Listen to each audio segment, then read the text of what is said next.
She say she want hood nigga. I keep the perk by the pound. The trunk stay bumped and y'all know we run the town. Hood nigga. And I keep a bad bitch around.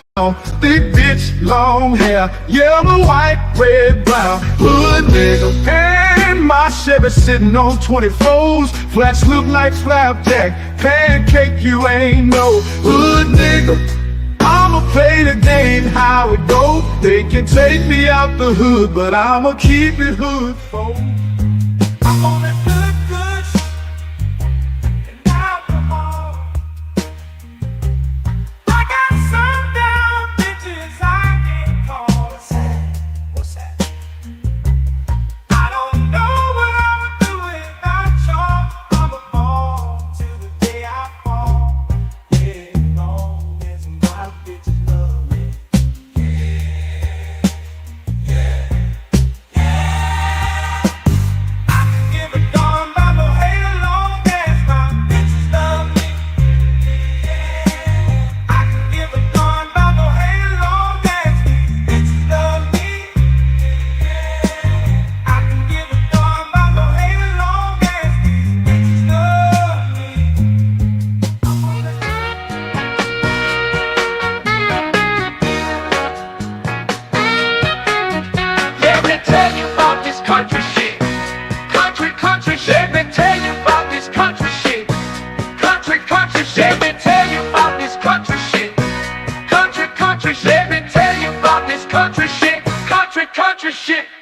Country shit. Let me tell you about this super fly, dirt, coast, muddy water.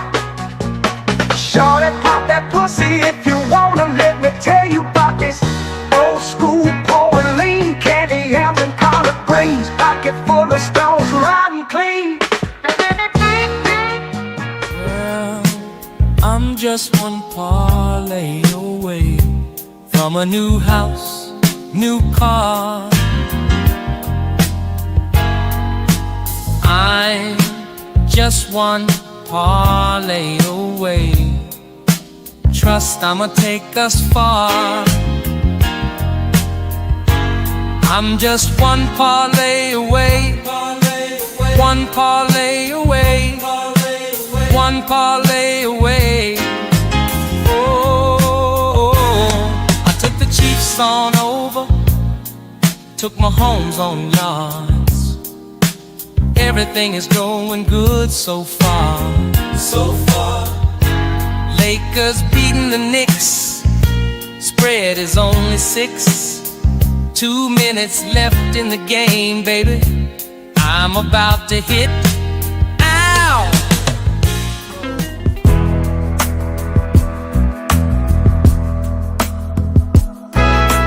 I need out, yeah, I need out. Blood pressure higher than a body count. Tomorrow she has to go. She's a mama. I think I married a hoe. Married a hoe. I said mama, I think I married a hoe.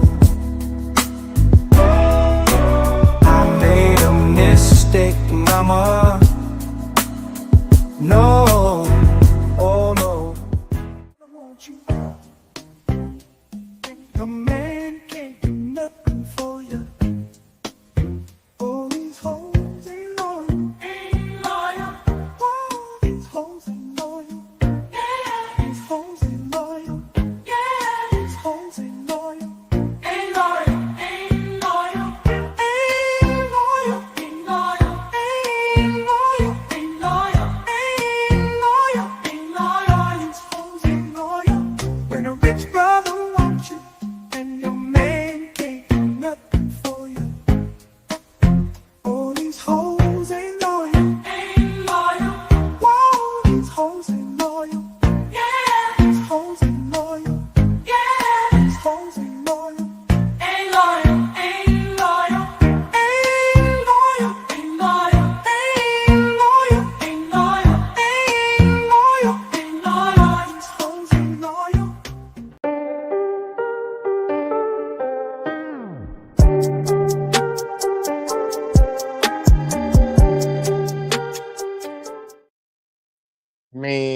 we are back. We are back in this bit again, man. Welcome back, y'all, to another episode on the JVJ Network. I am your host. Let's talk with JVJ, man. I hope everybody is doing all right when we dropping this hot thing right here, man. Gotta go through the normal spiel as usual, man. Look, we trying to grow around here. So as usual, can y'all hit that like, subscribe, share, and turn them notifications on for your boy? We trying to grow, y'all. That shit free, man. Do it for your boy. We trying to get up there, trying to get these numbers right over here on this side of the aisle. Man, y'all know what tonight is, man. Y'all know it's cop night. So we got to talk about the po-po, the fuzz, the pigs, 5-0, one time, all that shit. Whatever you like to call them in your city, we talking about them. The main video, I forget what they call it. Man, I hate when I'm thinking of a word and I don't really hate, but I dislike when I'm thinking of a word and can't get the word out. But the primary video, the final video that we're going to cover tonight is going to show how good judging in America works and how easy it is to call out the sick shit that the police do. But this first video is just going to show bad policing. And once again, they're doing it to everybody. They're doing it to everybody now because people, once again, made it okay for them to do it to certain folks. So now they're doing it to everybody. But you got a gentleman that doesn't really know his rights and technically doesn't know the law and gets himself into a precarious situation with an officer that was just looking to fuck anybody up. Just being honest with you. He was pretty much running a trap to catch people coming out of a bar, and he's just going to hit this guy up and make up an excuse for doing it. So we're going to jump into that first video. As usual, get your cigarettes, get your weed, get whatever you need, before we jump into this thing, because we about to get it popping. And yeah, man, let's see what we got with our first video. Shout out to the civil rights lawyer for this one, man. Shout out to that man, because he brought us this one, y'all. So let's see what we got. Everyone's a roadside lawyer, right? That's when you step out to car like a pussy too. They wanted to play constitutional rights games with me. Police officers get away with denying us of our very basic constitutional rights every day across this country. For example, here, this older guy got pulled over for an alleged tag light that was faulty. Within minutes, he's being drugged out of his car, handcuffed, and arrested.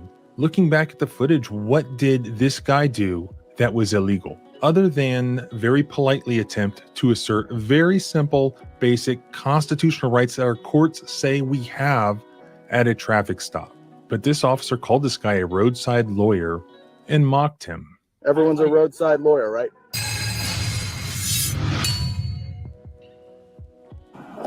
Yeah, Hello. you can open the door, the window don't roll down. That's fine. Okay? Hey, I pulled you over because your tag light's out. Oh! Can I see? Afterwards, let me get your license, registration, insurance from you.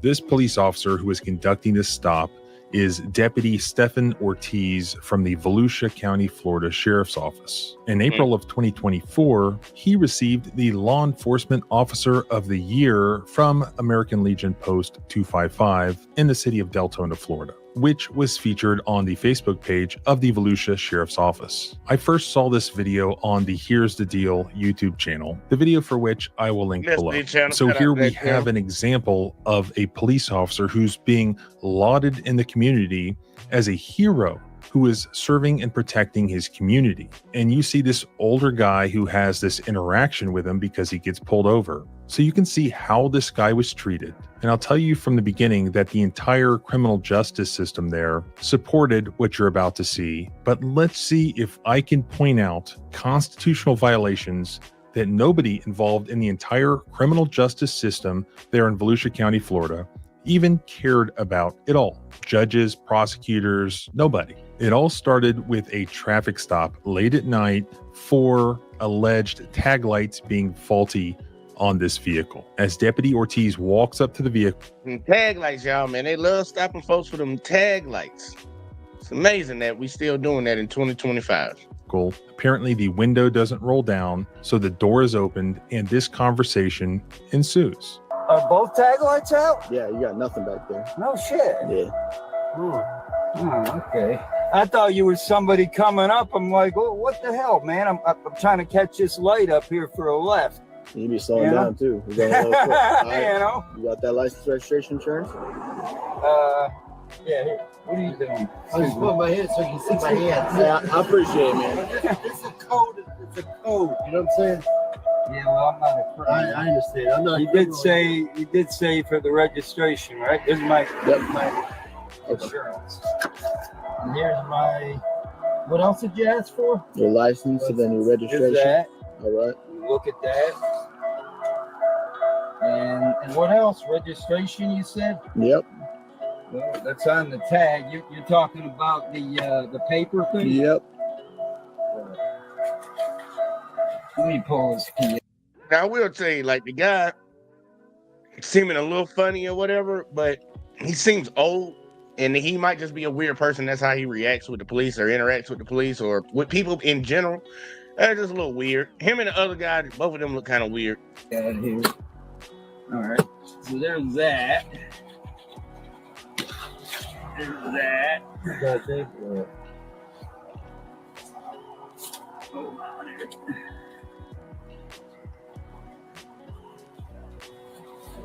Let me see if this is it. And there's that. Perfect. Where you coming from? Up the street. Up the street? Yeah. Where at? Up the street. Okay. Up the street. That's it. Yeah. Okay. Where I know that's a standard question. I work with the sheriffs. I'm going home. Taking my friend home, so that's it. okay. Where's home at? Home is that way. Too much information, officer. Why are you Okay. asking me Well, questions? I can tell you straight up. His address on his license better match the home, right? That's a lawful question I can ask you. I'm asking you where you come from, right? Because I look at people before I come out with Yeah. them, right? So we can play these games all day if you want It's to. not a game. It's The very law is simple. not a game. You're right. It's not a game. So that's why I'm asking you super simple questions right now. Like, where do you live? Yeah. Right? It's not a crazy question to ask you. We are only seconds into this traffic stop, and constitutionally speaking, it has already gone off the rails. Why? Because even if the police have reasonable suspicion to make a traffic stop, for instance, a faulty tag light, they do not have unfettered authority to detain a person indefinitely and interrogate them and go on a fishing expedition that is unrelated to the original reason for the stop, a faulty license plate light. According to the U.S. Supreme Court and Rodriguez, the scope of a traffic stop has to be carefully tailored to the underlying justification of the stop. The mission of a traffic stop is to address the traffic violation that warranted the stop and to attend to any related safety concerns. And the stop may last no longer than is necessary to complete that mission. So what sort of questions can a police officer ask that are related to a stop's purpose? These inquiries include checking the driver's license, determining whether there are any outstanding warrants against the driver, and inspecting the car's registration and proof of insurance. Unrelated inquiries are permitted so long as they do not add time to the stop. A stop is unlawfully prolonged when an officer without reasonable suspicion diverts from the stop's purpose and adds time, any amount of time, to the stop in order to investigate other crimes. So if an investigation of other crimes adds time to the stop for the traffic violation without independent reasonable suspicion, the Fourth Amendment has been violated. Look at the license. Yeah, so I'm like, y'all get what he's saying, right? All these extra questions that he's asking him, he doesn't need to be asking that. He's extending this stop right now. Like, this is something you can win in court. He's extending the stop right now by asking him where you going, where's home, and all that. Like, look, dude, you said you need my license, my registration, and my insurance. He's provided that information for you. Now, it's your job to go run that shit, not stand at my car door asking me where I'm coming from and where I'm going. And just because the guy doesn't want to answer the question, now the cop is seeming to have an attitude about it. And y'all got to understand, like, look, just tell him I prefer not to answer that, or I'm going to invoke my Fifth Amendment right to remain silent. You got to say that shit and just be quiet, man. Like, dude, do what you're going to do. Like, there's no matter of conversation between me and you being the officer that's going to change this stop. You already stopped me. So just go do your job and stop trying to investigate me now. Like, you said my tag light was out. Okay. Here you go. Go run it. If you need to write me a ticket, write me a ticket. If you want to give me a warning, give me a warning. But just go do your job. Stop sitting here asking me dumbass questions and then getting mad that I don't want to answer. What does it say? Okay, perfect. All right, come back here while I run you real quick. Come back with. Yep, step back to my car with me while I run you. Sure, I could, but why do you ask? I'm telling you, you're gonna come back and I step know, but why do you ask? It's Pennsylvania v. Memsack. Now, look, I will tell y'all this as usual because this comes up a lot, and a lot of people seem to not know this. If they're allowed to ask you out of the car, just go back to the back of the car, y'all. Just get it over with. Go over to the back of the car. If he gonna take you to jail, gonna take you to jail. If he just want to be an asshole to get you out, just to get you out, man. Look, just go and do it. He can't search you. He can't do none of that searching shit. But just get out and go on to the back. But they usually do that just to be an asshole. And this guy, I'm trying to tell you, it was a lot of people out here saying that when black people get into issues with the cops, they tell them just comply, just comply, just comply. And they expect you to comply like this when a cop tells you to do something. You see how much, watch how much pushback he's giving the cop about him telling him to get out the car. And the Fourth Amendment has been violated. Look at the license. What does it say? Okay, perfect. All right, come back here while I run you real quick. Come back with. Yep, step back to my car with me while I run you. Sure, I could, but why do you ask? I'm telling you, you're gonna come back and I step know, but why Who? do you ask? It's Pennsylvania v. Mems. I can make anybody do it. Either you step out or I take you to jail. Well, wait a minute. Is that constitutional law? Say you need more. No, it's not. Okay. I'm You telling know you right what? now to come back. You know what? I don't see any Can we have the reason for sergeant, this. please? Can I ask for the sergeant? You can please? call in for one. Well, I'm going to do that because. That's fine. Everyone's a roadside lawyer, right? Come back here with me real quick. Wait a minute.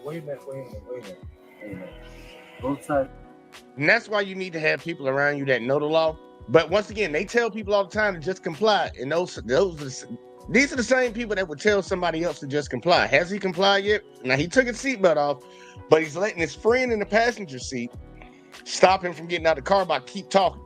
Well, I don't believe that's the law. It is the law, y'all. Everybody, please hear my words. If they ask you to get out of the car on a traffic stop, just get the fuck out the car. Just please get the fuck out the car. Just get out. The Supreme Court has ruled on it. That's the law of the land. They can ask you out of the car. Just get the fuck out the car. Because they be wanting to hem your ass up. They already irritated. That's why they ask you out of the car. They hoping that you pull this shit. Then they gonna put hands on you. Lawyer. I'm not going to tell you again. Step out and come back to my car. You're And going they to can be jail. like 5-6 times, get out that car. 46 Central. I want a sergeant to come out. You got a Another unit. supervisor on duty? I do have a supervisor on duty. I'm telling you to exit the vehicle. No, can I Just comply. Remember that every time y'all see a video with a black person and the first thing they come out their mouth is they say just comply. Remember, they don't comply. Most of the people do not comply with that shit. They do not like being bothered. They do not like being stopped by authority. Most people don't want somebody else telling them what to do, but they will tell you to fucking do it. What's that old saying? Rules for thee, not for me? Because he done asked him out the car like 7-8 times now. say something, officer? You absolutely cannot. I've given you every opportunity. I'm coming. Step out I'm the car. coming out. What are you doing? What are you doing? What the hell are you doing? I tell you to come out the car. I Then you said turn I'm up. coming out. What are you doing? Turn down. What are you doing? What? Put your hands behind your back. Easy, man. What are you doing? What are you doing, mister? 46 Central on code 4. I got one on the ground, one in the car. Why? Come on, man. I'm not resisting here. What's going on here? Hey, we're just talking here, brother. What is- Oh, we're not talking. You're fucked now. What are you doing?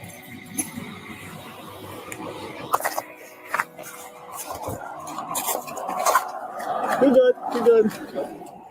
There's one in the passenger seat over there. I told him to come out. He didn't want to come out, so that's where we're at. I did want to come out. I was on my way out.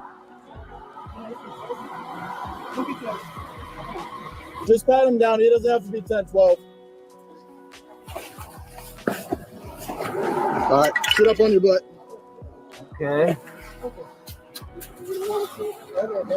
Bravo 46 Central. One adult male, 10-15. Yeah, that's when you step out the car like I fucking told you to. Why are you swearing? You want to stand up? Yeah. Pull your foot in. Now you see that part right there is unprofessional. I will say that the guy should have just complied and got on out the car, you know. But a lot of people don't think the rules apply to them. They just apply to everybody else. And That's how you got your ass dragged out. He could have did you a lot worse than they do a lot of other folks, bro. Because the motherfucker would probably, with us, they would have just brought a taser out and started punching us in the fucking face. But at least you just got dragged by your arm and you fell on your butt. But that comment right there, that lets you know he was already feeling some type of way about this guy when the guy didn't want to answer his question. He took offense to that. So, you know, the number one rule when it comes to law enforcement is don't make them feel like you disrespected them, because then they will fuck with you. And even judges know it. And they don't seem to think that's against the law. But either way, though. I'm with you. Whoa, hold on. I'm not seeing here. The initial justification for the stop was the alleged faulty tag light, but now all of a sudden this guy has been drug out of his car and arrested for failing to get out of his car. The officer cited Pennsylvania versus Mims. Now in Mims, the Supreme Court held that officers may order all drivers out of their vehicles as a matter of course. Now I want y'all to pay attention to this, because this is case law. This is the case law that officers keep using, and this is the case law I keep trying to get y'all to remember. Like, it's gonna be very hard for you to get around this. Now he's gonna give you the one out that you can get out of this on, but this is case law, so pay attention to this. Pennsylvania v. Mims. Pay attention. Now in Mims, the Supreme Court held that officers may order all drivers out of their vehicles as a matter of course whenever they have been stopped for a traffic violation. That simply defines the actions that are available to the officer conducting an already lawful stop. It does not allow an officer to extend a stop that should have already been ended. In fact, the Mims court itself said, "We do not hold today that whenever an officer has an occasion to speak with the driver of a vehicle, he may also order the driver out of the car." In the recent 11th Circuit case, United States versus Campbell, the court warned police officers that safety precautions taken in order to facilitate unrelated detours, i.e. fishing expeditions, are beyond a traffic stop's lawful scope. That then creates an impermissible extension of the stop to take an unjustified detour, and that therefore Mims does not apply to that situation. And that is controlling case law in the 11th Circuit where this stop has occurred. To be clear, police officers can order you out of a car during a traffic stop, but not to frisk or search you, but not to extend the length or scope of the stop, and not to punish you or to go on a fishing expedition. Now, y'all see all the things when they ask you out. Look, there ain't no frisking and searching me. Ain't no patting me down. Even though a lot of cops gonna try to pat you down anyways. Be like, hey man, I don't consent to none of that shit, bro. You can ask me out, but you ain't supposed to be patting me down. You got me stopped for a traffic light, man. Go on, do your thing. But look at all the shit.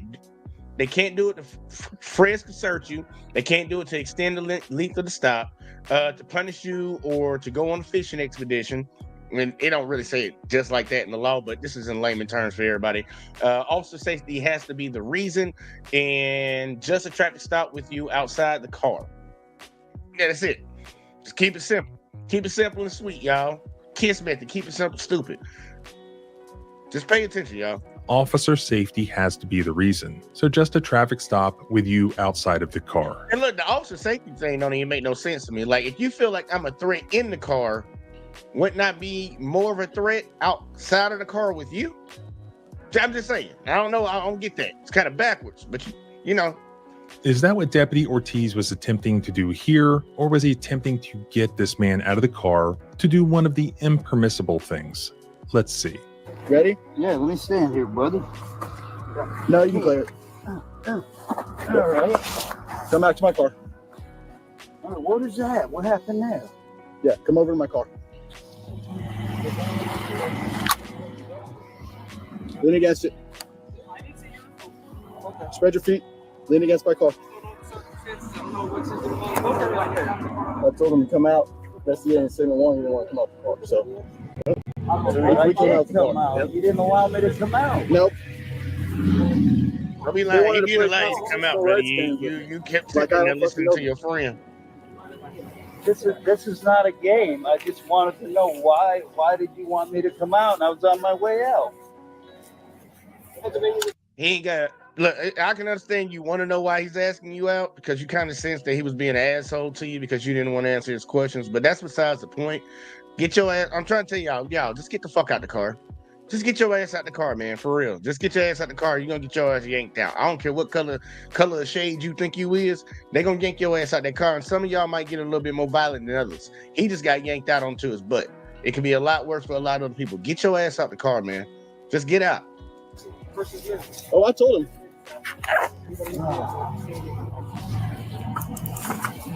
Come take a seat in the back. Now he going to jail. He going to jail, yo. Your friend's good. He didn't break the law. I didn't break the law either. You did. Oh, you did. No, you did. Take a seat for me. Sure. Ow.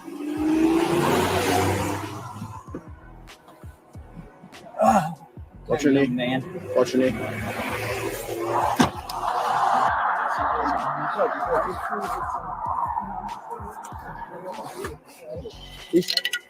You should probably get an Uber to get him home or something. Unless do you need anything for him? Nope. He is You need to free identify to go. He's obviously not taking the car, but he is absolutely free to go. Yes, absolutely. Now that lets you know he's being an asshole, because he could have let his friend speak to the guy real quick, like, hey man, drop my car off at the house, whatever the hell, or just hold on to it. Come pick me up when I get out of jail or whatever the hell. But he's not even gonna let him drive the car. He wants to tow it. The dude done pissed him off, so now he gonna do everything he needs to do. And you heard the other officer talking about he doesn't need to be identified. Why would he need to be identified when it's a traffic stop for a tail light? And it kind of looked like the tail light's on, to be honest with y'all, from this angle. But the other cop, he on the bullshit too. He all about breaking the law too. Does he need to be identified? No, sir. He does not. He was just a passenger in a vehicle where the driver got arrested. That's all you need to know. Absolutely. Okay. Do you have any questions of us? Don't it look like that tail light is on right there, y'all? Don't it look like the tail light is on? I don't know if it's on or not. Well, the door's open, so it might be on because he took the key out earlier. But it looked like that bitch on. Either that reflection off that cop light is really bright and is making it seem like it's little bulbs on in that bitch, because it looked like it's on to me.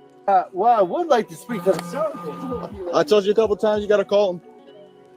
Does he need a game? And I see that right there. You can tell he definitely on ass. So no, if he requests a supervisor, you have to call him. I don't get this shit where people keep these cops just got the audacity to be like, yeah, you pick up your phone and call him. It's like, no, you call your supervisor.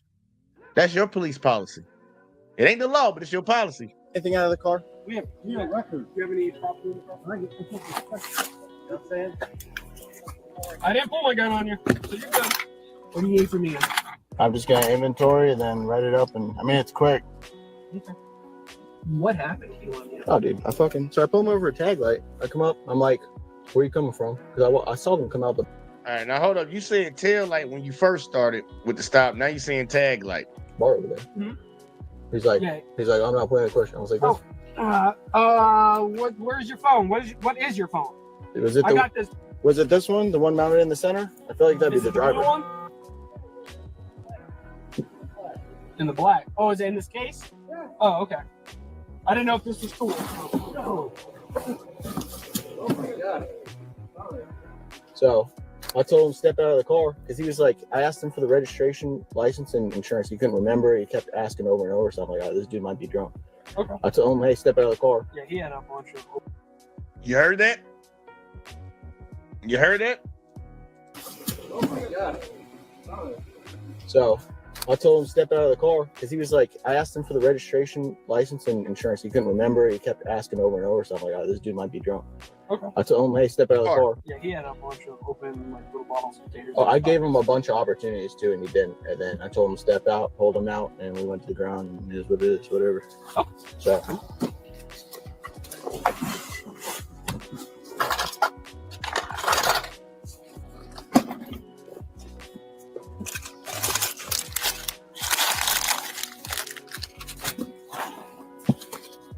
Four six. Digging through that shit. He ain't really digging through a lot though. Yeah, I was just about to stop Going in the on trunk now. He's going in the trunk. And I heard your voice. This had to be down there in Florida, y'all. It had to be down there in Florida, man. They got some great cops. Damn it! Yeah. I give him so many opportunities, it's not even funny.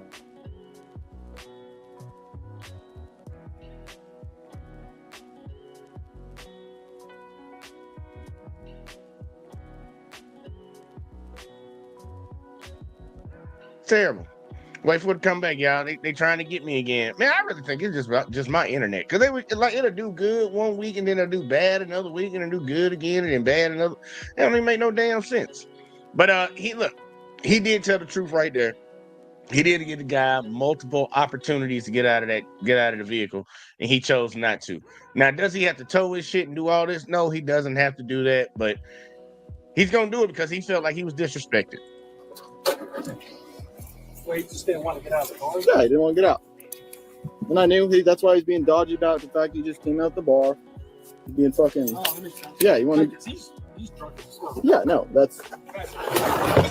I'm telling you, as I'm talking, that's all I'm getting. So I'm like, all right, well, let's see walking pattern, and we never even got to walking pattern. So whatever. Do you have any observations? Not enough. It was literally just the. So he was trying. Look, they got him on camera, so that's why I think the civil rights lawyer is saying what he's saying, because he'll be able to prove that, like, look, he was extending the stop, and he'll try to get it on just those grounds.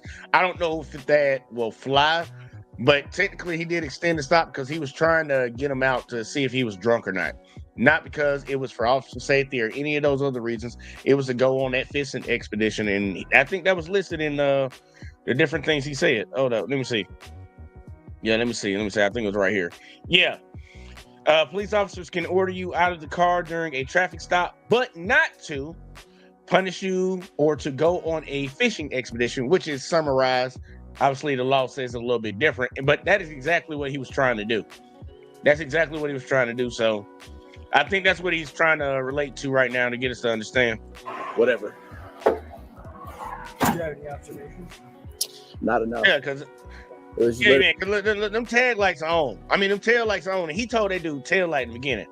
Matter of fact, let me go back real quick. Like, I'm gonna go back, y'all. I think he said his tail light was out. I think that's what he said. Hey, I pulled you over because your tag light's out. No, he's okay. Tag light. He said tag light. I couldn't see the tag light, so I don't know if that tag light. Hold up. Let's look at it right here. His tag light is on. Unless, I don't know. I can't tell. That could be the officer's flashlight. I don't know. He might have got him on that one, but I don't know, man. If the other lights are working, most of the time, that bulb is still working too. That bulb lasts a long time. When I came up to talk to him, it was registration, insurance, license. He's like, give me one. He's like, what else? Oh, then he stops. Like, I need your registration, insurance. Goes back. What else? Yeah, but that's it. So I'm just gonna do the resisting.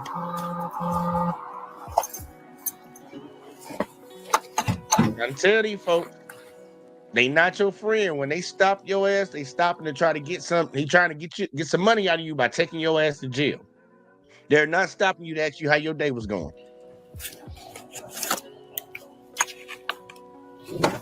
And the old beat up man Buick. That's actually funny to think about. I used to have one of those, y'all. It was all white, but they had the front grill was missing. Buick Sabres, bro, they ride smooth though.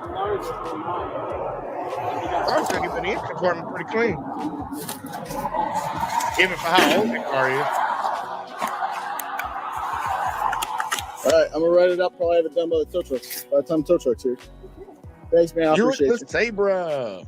And now the truth comes out. The whole faulty tag light allegation was just a pretextual stop in order to further or facilitate a DUI allegation investigation. And while pretextual stops are legal according to the courts, there still has to be reasonable suspicion for any detention. And here the reasonable suspicion was the faulty tag light. There would still have to be some other reasonable suspicion or probable cause to detain this individual for a DUI investigation. Here, Deputy Ortiz admits to his colleague after the arrest that he made no personal observations indicating that this guy was drunk. Do you have any observations? Not enough. It was literally just the failure. Contact. I'm not talking about driving. Yeah, I know. That's what I'm saying. It's when I came up to talk to him, it was registration, insurance, license. He's like, give me one. He's like, what else? Oh, then he stops. Like, I need your registration, insurance. Goes back. What else? Yeah, but that's it. So basically, it was just a hunch. That's the direction his investigation was going, and he implies that's the reason he was pulling him out of the car so that he could attempt to make observations, so he could fish for incriminating evidence for his DUI hunch. In other words, he did not pull this guy out of the car as a safety precaution under Pennsylvania versus Mims. As the 11th Circuit explained, using Pennsylvania versus Mims is a safety precaution, and it's not to be misused in order to facilitate a detoured investigation that's unrelated to the reason for the traffic stop. So he could have used Pennsylvania versus Mims to get the guy out of the car to write the ticket or warning for the faulty tag light, just with the driver standing outside of the car. But he was not constitutionally allowed to get the guy out of the car under the guise of doing that, but for the real purpose of then being able to observe him walk and see if he can walk straight or see if he smells like alcohol or whatever. This Officer of the Year admits to his colleague that he violated the Constitution. Do you have any observations? Hey man, look, I guess that's why you gotta pay the big bucks to get a good lawyer. Cause if he can get that to fly in court, the dude will save him a lot of time. Resisting arrest, bro, you don't want that on your charge, because every time you get stopped now, they're gonna see that shit on you, and they already gonna be acting a little different towards you. Just like somebody pulled up and was like, yeah, you're known for running from police. Like, they pull your tag up and it shows it's on your record. Like, bro, they already gonna be treating you a little bit different than the norm. But look, if he can argue that case and win it in court, man, salute to him on that one. I just know my black ass got that charge. I don't think they're gonna let me win on that. I just don't have the biggest confidence in America to think I would win that, get my case dismissed on that. But either way though, Not enough.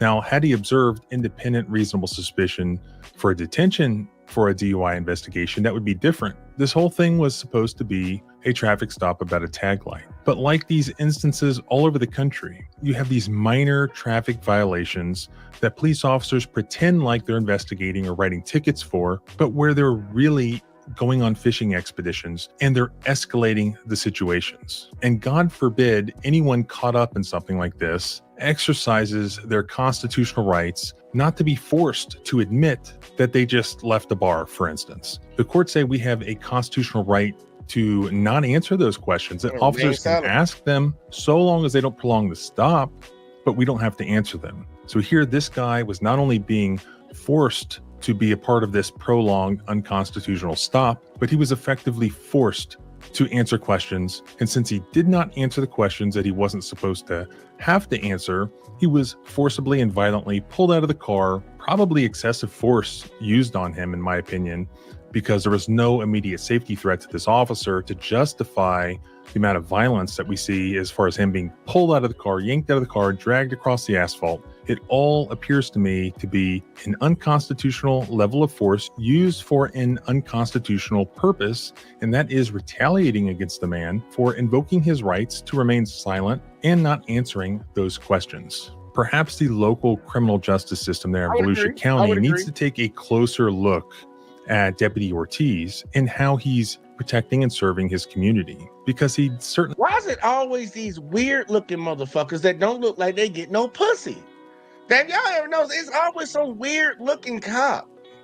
Oh, smush mellow ass mother, man. It's always some weird looking motherfuckers, man. Community, because he certainly does not appear to respect constitutional rights. Everyone's a roadside lawyer, right? That's when you step out the car like I fucking told you to. They wanted to play constitutional rights. Hard, y'all. If I receive any additional information, I'd be happy to do an— And also, OT is talking hard, y'all. He was talking hard. Man, look, I'll just tell you, man, just get out the car. Get out the car. If he can get him off on this situation right here, and look, good luck to you, bro. I'm not the most confident in that, but if he can get you off, he can get you off. But I want to start off a little slow, y'all. We're gonna start off a little slow because we gotta build this thing up. We gotta build this thing up. Because that one is the least egregious. That's the least egregious of the night. But this next one, y'all gonna like it. Either way though, let's jump right back into it. Civil rights lawyer again, baby. You gonna lose your man. I ain't gonna lose. You're gonna lose your freedom, but you get to go to jail today, mother. So Melvindale police officers free on $50,000 bond tonight after being charged in 3 separate assault cases. Remember Lieutenant— Hey, look at that Johnny Bravo looking motherfucker. I'm trying to tell you, man, majority of the time it's a weird looking motherfucker. That bitch look like Johnny Bravo. On $50,000 bond tonight after being charged in 3. Damn, Johnny Bravo looking at that motherfucker. Need to fade them sideburns up, man. What y'all doing around here? 3 separate assault cases. Remember Lieutenant Furman from Melvindale, Michigan? I was terrified from My you. hands were You up. terrified me. I You didn't scared even me. have anything in my hand. You scared me. Back in January, I covered the footage of him pulling this guy out of his car and tasing him unnecessarily, Turn around, hands on the roof. Stop or you will get tasered. It's on video, retard. noting that Furman had previously been suspended, charged, convicted, fired, and then rehired, and asking, why is this guy still there? The defendant used coarse language, threw a food bowl across a kitchen. Do you think he understands de-escalation? Oh, no, I don't. Well, now he has been criminally charged. I don't know why it took that damn long for you to try to cover for him and then realize you couldn't cover for him and you just had to say the truth. That's crazy. But it's not over yet. His criminal defense lawyer is now being quoted in the media as saying that he's not taking any plea deal. He's taking it to trial, and he thinks he's going to beat the charges, and he's not going anywhere. All right, now here we go, Thurman. And then on March 31st, I did a second video on him showing how he treated this mom waiting on her daughter in a school parking lot. Lieutenant Furman, Melvindale Police Department. I'm our traffic enforcement officer. Lose the attitude and do as you're instructed. I don't understand. I didn't even do anything. I'll I'm be just at waiting BBT for my school daughter parking. to Hand me the my key. children is in here. I gave you a lawful Okay. order and I'm worried about my safety because you're not doing what I told Sir, you. Out of the vehicle. You're gonna be Now look, y'all, this one right here, I remember this one. If you're just sitting in your car, bro, that's not a traffic stop. You can mind your business, you in a parking spot. That's not a traffic stop. That's where that ordering you out the car. I remember when we had that conversation. That's where that shit is a little blurred right there. But yeah, man, he did that lady dirty. Now y'all seeing how he's treating this black lady compared to how that other cop treated that white lady, that white dude. Like the veracity, like the aggression level is way different. and do as you're instructed. I don't understand. I didn't even do anything. I'll I'm be just at waiting BBT for my school daughter parking. to Hand me the my key. children is in here. I gave you a lawful Okay. order and I'm worried about my safety because you're not doing what I told Sir, you. Out of the vehicle. You're gonna be tasered. Hands out. When I tell you to do something, you do it. I told you you're making me concerned for my safety. You want to play games? Now we play games. I was terrified from my you. hands were You up. terrified me. I You didn't scared even me. have anything. I think about it. He was terrified. He was scared, so he engaged with the person. You got up close on the person, but you was terrified. He's being antagonistic towards the lady that he just aggressively brutalized. Talking about taser. Did y'all hear the other cop talk about anything about a taser? Nah, but this woman, she can catch a taser. You scared me. Even creating an AI song about Furman. Officer Furman was a feared man. He came from Melvindale, Michigan. Why do you think that throughout your career you have continued to be abused of excessive force? You will not get up without our permission. I got shit the Do you have the temperament to be a police officer?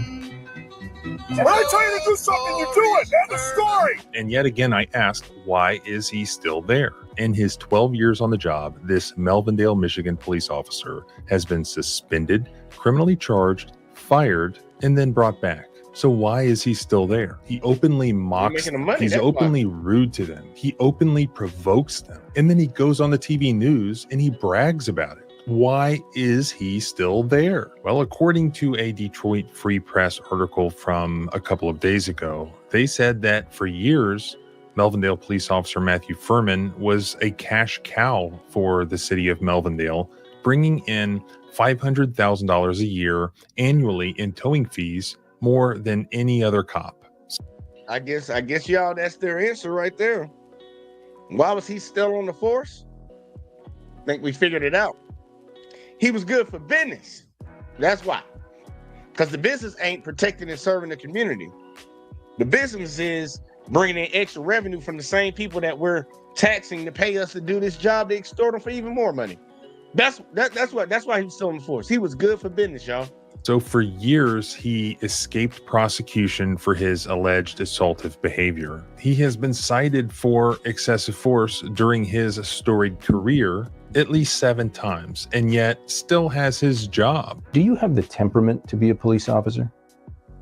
When I tell you to do something, you do it. End of story. Step out of the car. Turn around. Hands on the hood. hands on the roof! Sit down and shut the up! But now the Wayne County, Michigan. Now y'all see how black folks be getting treated compared to how they were treating them white folks. Did anybody see a difference, or am I just playing the race card? I know the answer. I'm just playing the race card. Prosecutor is after him, and he was arraigned on new charges on Friday, August 8th, a fresh batch of misdemeanor assault and battery charges. So Melvindale police officers free on $50,000 bond tonight after being charged in 3 separate assault cases. Mr. Furman, can you state your name, please? Yes, Your Honor. Matthew Furman. Matthew Furman only heard over Zoom, but never shown. The judge issuing him a $50,000 personal bond. I don't think a no contact order is a problem, nor do I think a tether should be a problem. This was for 3 different incidents. In 2021, his officers held down a Taylor man who had fled from a traffic stop. Furman allegedly kicked the man multiple times in his leg and in his ankle while he was being handcuffed. Look, Furman over here stomping on a white leg, y'all. That was a white leg he was stepping on. So Furman just they like to rough up everybody, don't he? We actually see the officers warning each other that they're being recorded via body cam. Then they stop. Cameras all around, guys. Then there was the April 3rd. That would be a dead giveaway that this is a fucked up police department where they fuck people up. Cameras all around, guys. Okay, stop. Like what? Like that should have been investigated right there. 13th, 2024 incident involving the Detroit woman in a school parking lot where she was found to have had expired plates and no insurance. As I detailed in that video, Furman tasered the woman while forcing her out of the vehicle. Then there was the other video I did from the July 20th, 2024 incident in Melvindale where Furman tasered this man, kicked him, and placed his foot on his ribs after pulling him over for, again, improper plates. The same prosecutor back in 2019 also criminally charged Lieutenant Furman, but later decided to drop the assault and battery charges in exchange for his pleading no contest to neglect of duty for disrespecting an intoxicated man while responding to a disorderly conduct complaint. And now, 6 years later, the same prosecutor, the same criminal defendant, Lieutenant Furman. Up until now, Furman was on pay. That's what happened when you got certain positions in society.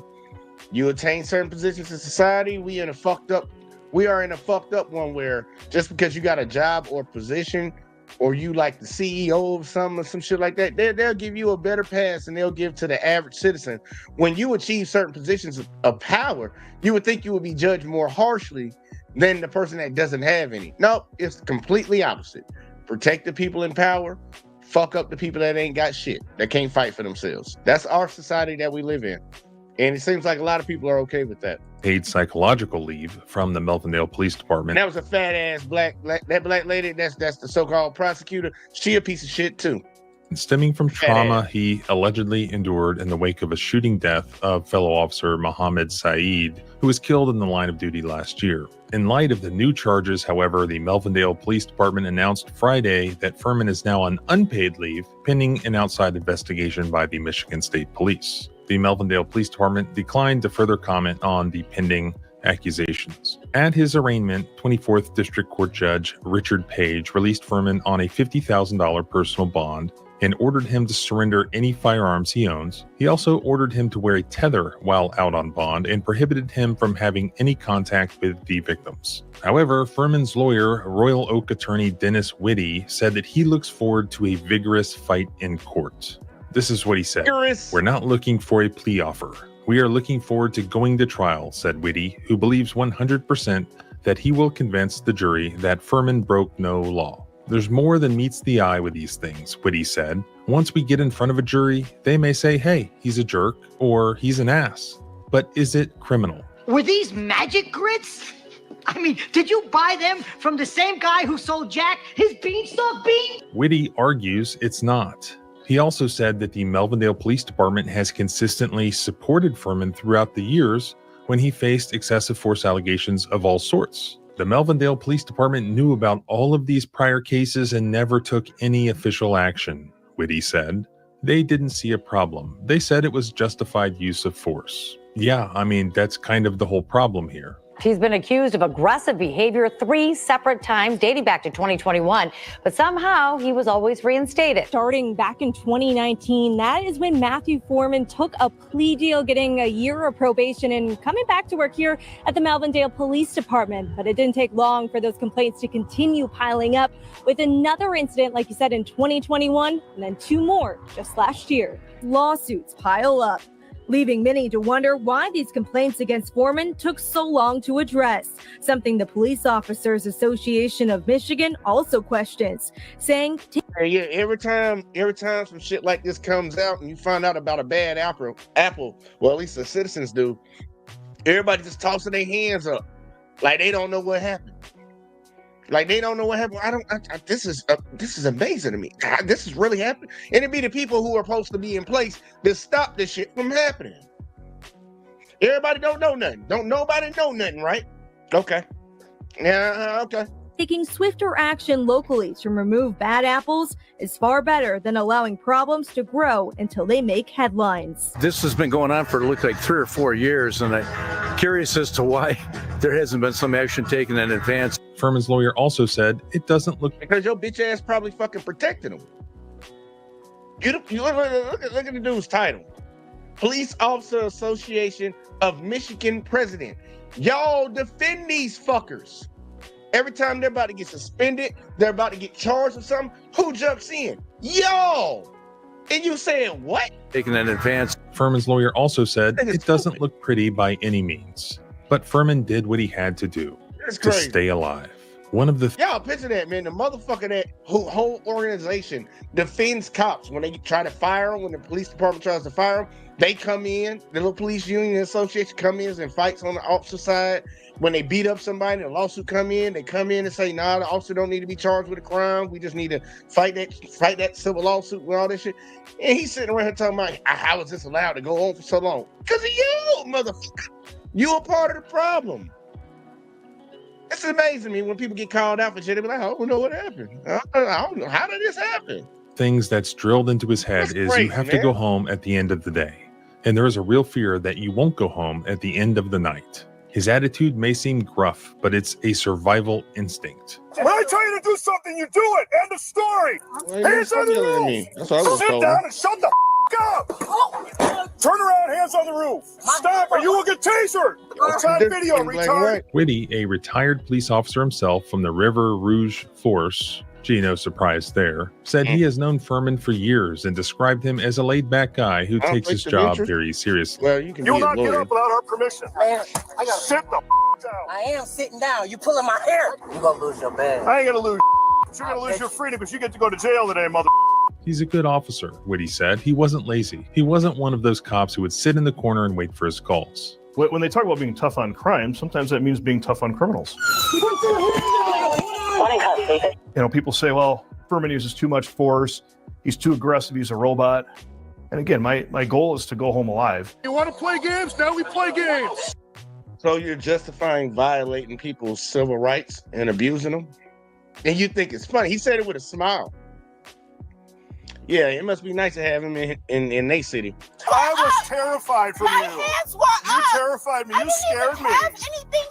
You scared me. My priority is doing whatever I have to do to go home.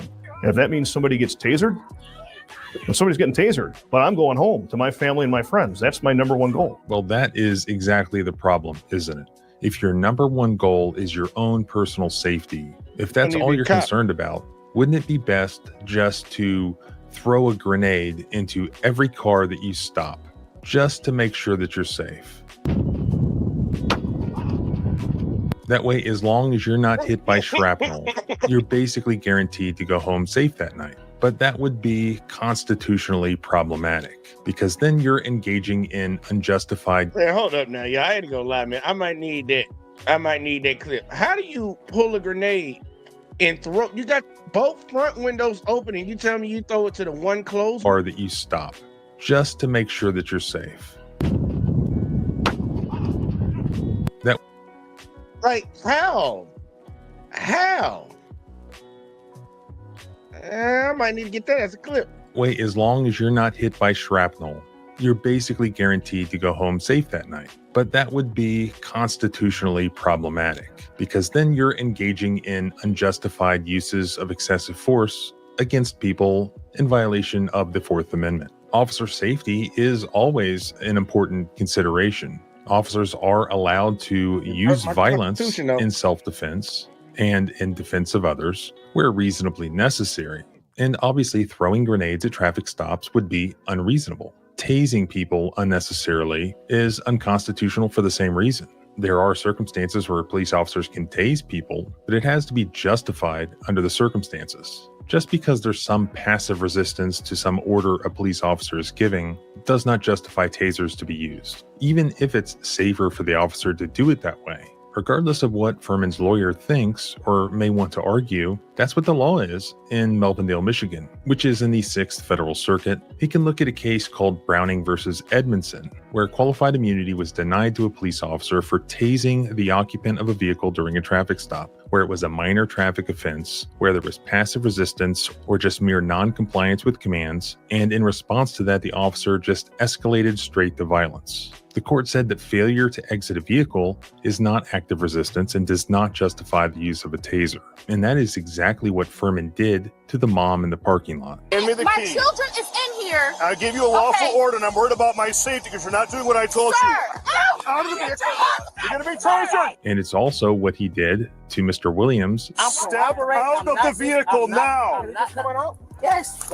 Next thing is you get tasered. Get out of the car. And this is a major problem with bad cops. They take a very minor situation, a traffic stop, for instance, and they escalate it to violence, usually tasing, where it's really not justified in the interest of officer safety. Yeah, it may work really well. It may be efficient. It may provide a greater probability of officer safety. But like I said, so would throwing grenades. Everything has to be reasonable. This guy is the epitome of unreasonable, which is why he mockingly says that I'm afraid of you. I'm scared of you. I was terrified from my you. hands were You up. terrified me. I You didn't scared even me. have anything in my hand. You scared me. Like he admitted, he's playing a game. When I tell you to do something, you do it. I told you you're making me concerned for my safety. You want to play games? Now we I understand like he's trying to put like some bass in his voice. I told you to not. Like it sounds like he's trying to put some bass in his voice. I don't think he naturally sounds like that. play games. But at the same time, when prosecutors are coming after you, they're trying to lock you up. Furman, just like the rest of us, has that right to go in front of a jury of his peers and make whatever argument might work. Here, his lawyer appears to be confident that he can make the argument that, well, law enforcement is like making sausage. It doesn't look good, but it's necessary. Basically arguing that he was acting in good faith. It's long been a saying among trial lawyers that, when the law is on your side, you argue the law. When the facts are on your side, you argue the facts. The law is clearly not on his side. He's going with a factual argument with an emotional appeal to the jury that probably wants to trust and help law enforcement, just inherently. So that may be a good argument. Yeah, 'cause But in a lot my of people opinion, brainwashed. it just doesn't line up with this video footage of how he actually is. It's on video, retard. You gonna lose your bag. I ain't gonna lose. You're gonna lose your freedom because you get to go to jail today, mother. So we'll just have to see what happens. But I'm curious to know what you think. Let me know And in a I comment. think he gonna get in front of the right jury, because they gonna try their best to put him in front of the right jury, and he's gonna get off on all charges. I just gotta guess. Just gotta guess, y'all. It's like it happens too often. It happens entirely too often. We know it. We see it all the time, man. In this country that we live in, especially depending on the color of the suspect, like these motherfuckers don't give a fuck about fucking you up. They don't care. They do not care. In others, I'm talking about the citizens. I ain't even talking about the cops. I'm talking about the citizens. The citizens we have in our country. They don't be giving a fuck. They take the side of the police officer every fucking time. They look for reasons to try to justify what they did when it's plain as day that they wrong. We see it when they do it in just regular situations in life. You can tell when they fucking be on that bullshit. I'm like, man, bro, you seen he done touched like 12 kids and shit. Well, those people. Well, what about those motherfuckers? There's so many of them. But look, I might, depending on how this video go, I might give y'all one more. But this is the one that I'm talking about where a judge actually does the right thing. I want y'all to hear this police report that this guy has on him because he's in court for supposedly like resisting and all this other stuff. So like I like this judge out there in Texas, man. I think he might be in the Houston area. I'm not sure. So don't quote me on that. But he makes really good judgments. But we got Miss Jackson in the building. I bet money we got an echo. Go ahead and say something. I hope not tonight. A little bit, but I think we can get by with it. But man, go ahead and introduce yourself to the people. Tell the people what it is, where to find you at. Hold on, we gotta fix your audio. Let me see. Say something now. Yeah, it might be the. Yeah, because I can hear it through your speaker. Like, yeah, we gotta. Anyway, though, look, I'm gonna turn it off and mute myself while you talking. Go ahead. All right. I'm Kanique Jackson. You can catch me at School for Justice, where we live, love, and laugh, and learn and exercise our rights. Just glad to be on another evening, another night here in the building with you all, and we are, covering police brutality. So I just want to jump in on the content, Jay. Before I caught you, had a pretty busy day and stuff, so I just wanted to catch up with you real quick. Man, I got you. Well, here, check it. I want to get your thoughts on this situation that's about to pop up right here, because this is a judge out in Texas, y'all, and he makes honest and fair judgments, and I wish we had more judges like him. But I want y'all to hear to what the guy that's standing right here is being charged with, and this is pretty much just hearing to see if he can.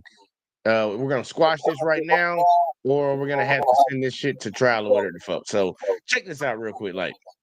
All right, folks, buckle up because this case is appearing with a pub behind all charge. So break something, they're going to get a $2,000 fine.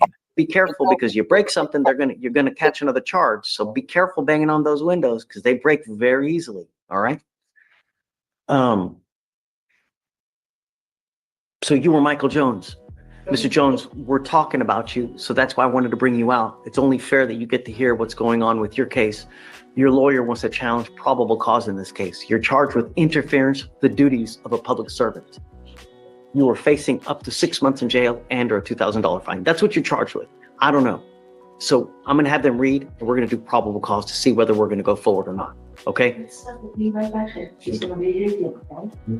Okay. What happened? On January 10th, 2025, the officers in official uniforms and riding in a bar. Now, this is the prosecution. Y'all gonna read the story. Now, here we go. Because y'all got to see how this shit work when you up in there sometimes, depending on what you're in there for. Because otherwise it'd be different, especially depending on state, too. The process is a little bit different. But this is what the prosecutor's about to say. This is what the state is saying they're charging him with. Listen to this dumb shit. On January 10th, 2025, the officers in official uniforms and riding in a marked patrol vehicle were dispatched to a disturbance at a residence in Harris County, Texas. The officer observed the defendant standing outside the location, being told to leave by the resident, to which the defendant refused by verbally yelling at the resident in a loud, aggressive tone of voice. The officer announced themselves and observed the defendant begin to walk away. The officer gave the defendant a verbal command to put his hands behind his back, and the defendant pulled his hand away. The defendant refused to comply with verbal commands, and the defendant held his arms to his chest as the officer attempted to detain him. The defendant continued to refuse additional commands to stop resisting and put hands behind his back. He yelled at the officer in an aggressive tone and shouted out loud, "Don't let them take me." The officer performed a leg sweep and continued to struggle handcuffing the defendant due to him pulling away. The officer began to roll around while on the ground and reached the officer's hands to prevent him from being placed in handcuffs. The officer continued to give commands, and the defendant continued to refuse. I get it. But what's he doing? I mean, he's walking away. That's what. Like, think about the judge is hearing it perfectly, man. He go first off before he go into breaking his shit down. Jackson, give me your thoughts on what they said so far. Right. So his attorney is, I guess, stressing what went down, what was the narrative of the story, and protecting his rights. That's the prosecution. The prosecution. Okay, we got the DA in the house. All right. So he's just building his case. Then he's building the case so far. The evidence he's presenting to the judge, so far of which direction he going with this. All right, let's keep grinding. they wanted. Right? So, Black man. No. Just losing? So, Your Honor, in this case, to read the full dim, it was the disturbance call, and they said they observed him standing outside the above location, being told to leave, and they observed him verbally refuse, and then... Right, but then cops get up there. And then they observed him begin to walk away, and it says they approached Jones and observed he was intoxicated in a public place based on his slurred speech, pupil size, and... Didn't say that. That was in the complete dims, Your Honor. And then it Did you know about that? And Yes, aggressive Judge, behavior. but Okay, I go have my ahead. argument prepared. Judge, my argument is exactly what you started to say. There's some sort of disturbance. Somebody's asking him to leave. They're yelling and screaming at each other. Police coming up and saying, hey, I'm the police. You can walk away from that all day long. My client did walk away from that. My client's loud and emotional, as you can tell here today. You're allowed to walk away emotional, yelling, screaming, even using profanity in this state if you want to. Then the cops come up to him and suddenly there's some kind of unfounded allegation of intoxication. There's absolutely no facts other than that statement. I smell marijuana. You look intoxicated, because it looks like he walked away and the cops didn't want him to walk away. And so now they need a reason to arrest him. Here's where the defense starts hitting hard. And this is... And they didn't even say nothing about it. I only know, I didn't hear it, but I didn't hear about the intoxication part when the prosecutor was saying what they saying. But pretty much, this motherfucker just, y'all get a call. These two motherfuckers, he probably arguing with his girl. That's what it sound like. He's arguing with his girl and he arguing with another dude. And they like, bro, get the fuck on up out of here. The police pull up, seeing them arguing. And then as soon as he see the police, he start to walk the fuck away. And then y'all go try to chase him down. When it was a call for this person won't leave. Well, the person's leaving now that y'all showed up. Your job is done, buddy. But no, we want to keep fucking with the guy. We want to run up on him and try to get him on something. That's what it seemed like to me. Ms. Jackson, any thoughts on that? Right. And I had the prosecutor mixed up with the attorney. So yeah, they just saw some an issue going down, but no crime being committed. So they volunteered themselves in the situation. You know, not necessarily that they was called on the scene. And so, you know, it died down once their presence was known. And then they just created a problem of you know, wanted to bring a reason to arrest this guy on something bogus. So yeah, it's just, it ain't even adding up right now. Yeah, you need to do, you got to, what the investigation at? What, like, can we get an investigation before y'all just run up and tell somebody to stop? Because people can stand outside and yell at each other. We do it at football games every day. We do it at baseball games. We do it at fucking political debates. We do it all across America. Everybody ain't going to jail for just yelling at each other. And when the nigga walked away, you should have let him walk away. But you wanted to create a problem. But either way, though, let's let it keep going, because it's funny, because the judge is hearing this shit. This is important for you to understand. In Texas, you can't be charged with interfering with a public servant unless the arrest or detention itself was lawful. The defense is arguing that the police essentially had no legal reason to escalate the situation once Jones began to leave. That's a massive point, because if the initial stop wasn't justified, everything that happened after could be considered fruit of the poisonous tree, legally tainted evidence. My argument is based on if he's charged with interference with a public servant, that doesn't come until later. He has to be lawfully arrested and lawfully detained or lawfully with the police before that even occurs. Walking away when a resident tells you to leave and all you've got in your sworn statement is, we identified ourselves as police, so what? Everything that happens after that is fruit of the poisonous tree. So they go up and they see that he possibly could be intoxicated. So does it go into a potential public intox investigation? If it does, they need to announce that. You can't just walk up to me and say, I'm the police, stop. We don't live in that kind of society. I'm the police, I need to investigate you, so therefore stop all day long. I'm the police, we're investigating. I need you to step aside, sir, so I can investigate this matter all day long. But hey, I'm the popo. So the reasonable suspicion we have is they begin to investigate. Hold on, let's say that one more time.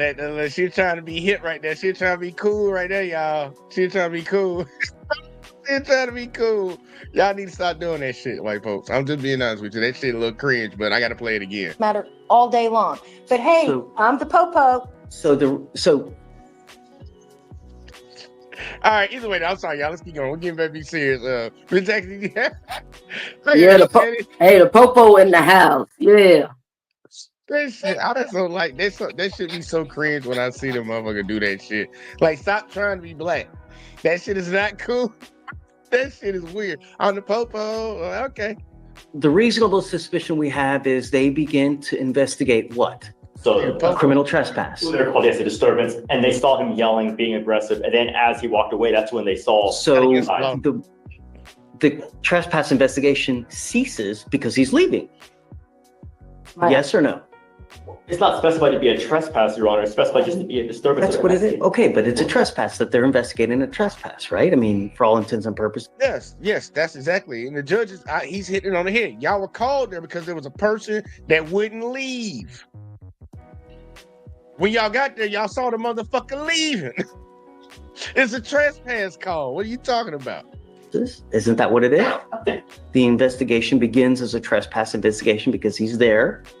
Yeah. Homeowners asked him to leave. He's refused to leave. So cops come and he begins to leave.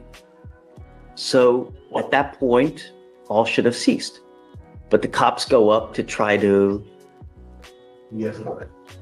Well, in this case, Your Honor, it would be that, yes, he attempted to leave, but once the officers arrived, so they would still need to investigate to determine if the trespass even occurred, to determine, He's leaving. He's walking. He's leaving. Right? It's like, here, let me come and mess with you more. That would only. Right? So it's like adding fuel to a fire. But they still have grounds to investigate, and furthermore, with the further signs of possible public intoxication, it would. And that's why I really want a lot of people to understand this. A lot of people need to understand what trespassing laws are. If these motherfuckers tell you to leave and you don't leave, they call the police. Let's say you stick around, because we covered a video on this like a couple weeks ago, or maybe like last week. They call the police. The police get there and the police say, hey, look, they want you to leave. You need to leave. That's what all that's supposed to happen. You're supposed to leave. If the police show up and they see you leaving, that's the end of the situation. The problem is a lot of folks, especially the one we covered last week, they wanted to take it further. The guy wasn't even on the property when they showed up. He was down the street, but they wanted to identify him. They fucked him up and hemmed him up, never charged him with anything, but took him to jail, kidnapped him, and now he got a lawsuit going against their ass. The whole process of this shit is, look, if you don't leave an establishment, these people done told you to leave, the cops can show up and they tell you, look, you need to go. And that's the end of it. That's the end of it. You just get up and you go. All this, give me your ID. We need to write all this shit up. No. That's not how trespass works in none of these states. And a lot of people don't get that. They thinking that they got to get this man's ID. They want to find out who he is, where he live, and all this stuff. Run him in their system because they got called because somebody said he needed to leave. No, that nigga get to leave. You do that shit if he comes back. If he comes back, now he's trespassed. But I don't think they know how that shit work. I think they just want to get everybody's fucking ID all the time. And they mad that he was just walking away. He didn't have to stop. But Miss Jackson, you give me your thoughts. Yeah, so I find it ironic how the officers contradict themselves. Anytime there's an issue, a debate, or, a situation going down, disturbance of peace, the first order they make is for you all to leave or separate from one another. Everybody disperse. Yeah, so what a hypocrisy that it will become a problem that, they did leave on their own. When officers bust on the scene, they was there to resolve the issue. And when they seen that it was, everybody going their separate ways, why would you want to add fuel to the fire and create an issue? So I just find it ironic, man, the hypocrisy of, because that's the first thing that they definitely enforce and initiate is to separate yourself and to leave before a problem escalates out of control. Look, and that's why I tell people all the time, man, it's not about solving the problem or protecting the public and shit, man. Once you call them, man, look, they got to get some money out of this. Somebody got to go to jail. Somebody got to get touched and hemmed up because we got called out here. I don't care if the situation is already dissolved. I don't care if I put myself in harm's way for nothing. Somebody got to pay for this shit. And that's what they be on. They really, that's what it seems like they really be on, man. They come out, they gonna touch somebody. It usually shit ain't like dissolved and handle like let's say a traffic accident, regular old traffic accident. He just get cop come out, get both of y'all shit, write up a report, y'all can come downtown and get it and leave. It ain't simple like that. These motherfuckers got to start some shit. Somebody got to go to jail off of this. But either way, I'm letting the judge keep going because I love this back and forth. This is amazing. To give them further grounds to investigate. That's because they're going up to him to miss one. Well, they're going up to investigate what they saw him refusing to leave, and he leaves. He only left once they arrived. So with maybe potential fear of apprehension, that's when he decided to leave. Which it wouldn't be, it wouldn't undercut their ability to investigate what they observed happen in front of them, regarding that public or that disturbance that they were called about. They still need to figure out what happened there, and if there was a trespass to begin with. Judge, you can't flee a trespass. The way you comply is by fleeing. Well, we don't know it was a trespass. It was disturbed. We don't always. Look. Oh, you trespassing, but you're walking away. How you trespassing? The trespass is where you stay in a place that you have been told to leave. If the motherfucker's leaving, they're not trespassing. Like, what are you talking about? I love that she said that. Say it again, old lady, man. Look at her. I don't know how long she's been a lawyer, but you know. Trespass to begin with. Judge, you can't flee a trespass. The way you comply is by fleeing. Well, we don't know it was a trespass. It was disturbed. We don't always specify the disturbance. I'm going to find no probable cause. You understand? Mr. Jones, be careful, man. Thank you, Judge. We have enough drama in this life, don't we? You don't like to wear orange, do you? Be careful where you go. Be careful what you do. Everyone's always out to get you, man. Don't let them. And there you have it. The judge Hey, look, matter of fact, I'm gonna let old buddy say that last judge part. finds no probable cause. In other words, the state failed to show enough evidence to move this case forward. For Michael Jones, that means no jail time, no fine, and a walk out of the courtroom a free man, at least for now. Legally, this is a strong reminder that probable cause isn't just a formality. It's a constitutional safeguard against unlawful arrests. The judge's decision reinforces that police must have a solid, lawful reason before detaining or charging someone.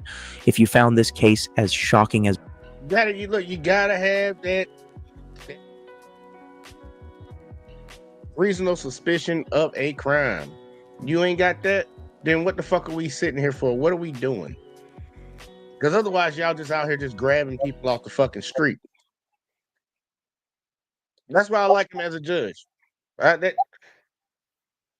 He does about a letter of the law, and he puts himself into the complainant's position in understanding really what's happening in real life. A lot of judges just hear that shit and be like, okay, that's what the officer said, so you didn't do this. And they just be like, yep, we're moving ahead with the charges. Now, he heard the charges like, bro, that don't even make no fucking sense. That don't even make no sense. Get this shit out of my courtroom, bro. And then he gave that man a real like words of wisdom. Bro, everybody's looking out to get you. And he meant that when he said it. He didn't say that by accident, y'all. Who you think everybody is? The motherfuckers trying to get some, man, be on your P's and Q's, bro, because they trying to catch you slacking out here. But what you think, Miss Jackson? Trying to catch some slacking. Yeah, for sure, man. And also, the attorney hit it on the head. You comply by leaving, by, just avoiding the issue so it will not escalate any further. And that was a smart move on the man's part. But what I definitely want to give shout out to and the credit and initiate is the judge, that we do have a few, judges out here with integrity and that's sincere and want what's best for the public and actually care about the community. So, much props to that judge, and we need much more in life like him. That shit crazy, man. That shit crazy. But I'm glad we got some judges out here that actually follow the law and do it right for the shit. Like, cause think about it. A lot of these cases start right here. It's like you go see a magistrate. That's your probable cause hearing. You see the magistrate before, like, okay, you got to go back to jail. We're gonna let you out on bail, or because we're gonna have a trial later on.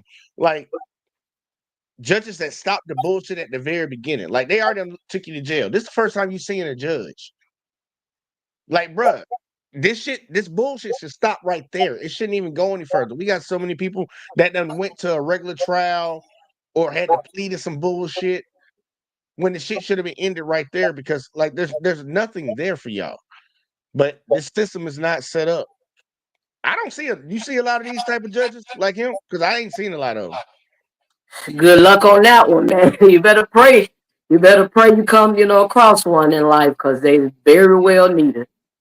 I see so many judges just let shit just go. Like, it don't even sound right. You reading the police report and they just be like, yeah, we can move ahead. How you want to plead?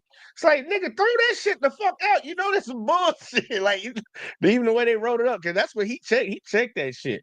But I wanted to put something on here, man, because a lot of people, I don't think they heard about this. I don't think they heard about this. And this shows you that our justice system, it favors some and it disfavors others. This is some straight up bullshit that I'm about to show y'all. And a lot of people, y'all probably didn't hear about it. Y'all probably didn't see it.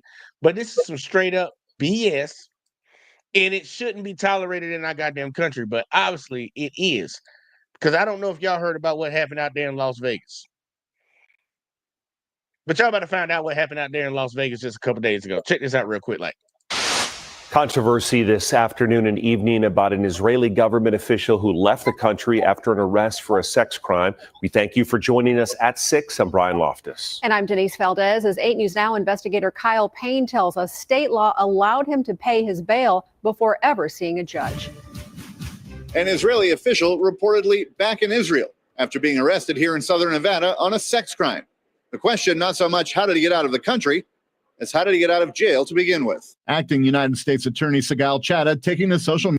Look, I'm trying to tell y'all the news is trying to be real funny with it. I want y'all to remember that they kept saying sex crime. They said it twice. Sex crime. Wait till you find out exactly what kind of sex crime, and then you'll wonder why they didn't say exactly what it was. Media Monday night, saying, quote, a liberal district attorney and state court judge in Nevada failed to require an alleged child molester to surrender his passport, which allowed him to flee our country. In fact, that Israeli official, Tom Alexandrovich, who is upper management with the Israel National Cyber Directorate, in town for a cybersecurity conference, where police say he chatted online with a decoy who posed as a 15-year-old girl and never saw a judge, which, if you get arrested in or around Las Vegas, is business as usual. That's the common practice set by the court. District Attorney Steve Wolfson, who wouldn't address the acting U.S. Attorney's post at all, says Alexandrovich posted what's known as standard bail, in this case paying the Henderson Justice Court $10,000, which is a number set by the state legislature for this particular sex crime, for which 7 other men were arrested as part of a sting that also resulted in the arrest of a local pastor. Wolfson pointing out a few of those defendants also paid the so-called standard bail. And they were released upon the posting of that bail. So there was no court involvement. There was no prosecution involvement. This is the normal practice. It is very standard in this community and many communities across the country. District Attorney.